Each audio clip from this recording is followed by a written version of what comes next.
It is in video mode.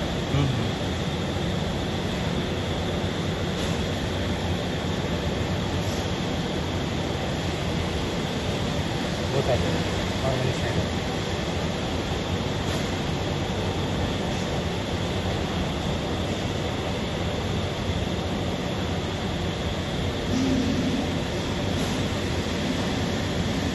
Hi, good morning all of you. So here we are going to showcase how to program the EasyLogic HMI.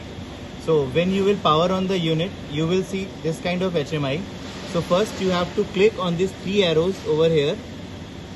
While clicking on this three arrow, you will get the pop-up like that, and then you have to enter the password. For that, username is U in capital, and then you have to press the caps lock to off it. Then user SER user 2. Then press enter. Then password is caps lock.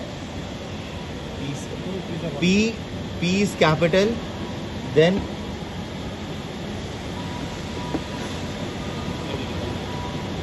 we have to off this caps lock and CSU.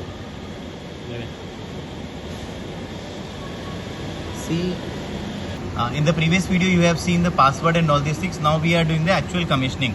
So first we have to select whether you have connected 3-phase 4-wire or 3-phase 3-wire. So if you have connected neutral, select 3-phase 4-wire. If neutral is not connected, select 3-phase 3-wire. Now system frequency is always 50 Hz. Parallel module quantity you can set to 5 also over here. Then press enter. Based on that you have to enter the total cabinet capacity.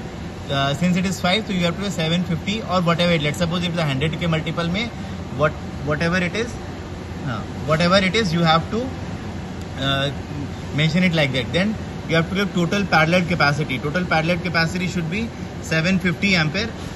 750 ampere. It should be same. So cabinet capacity, and then make sure auto start will be disabled. Whenever we are doing the commissioning, at that time auto start should be disabled. So it should be disabled. Then click on batch set. On each and every screen you have to click on batch set. So like this, you can select number of, automatically it will select module 1, module 2, what number of modules whatever connected over here. So you will select the modules and then click on confirm, so that this will copy to the number of modules. Then click at the bottom. IO start will also be in a disable mode. Then at the bottom there will 2 more screens are there, and you have to click at the bottom.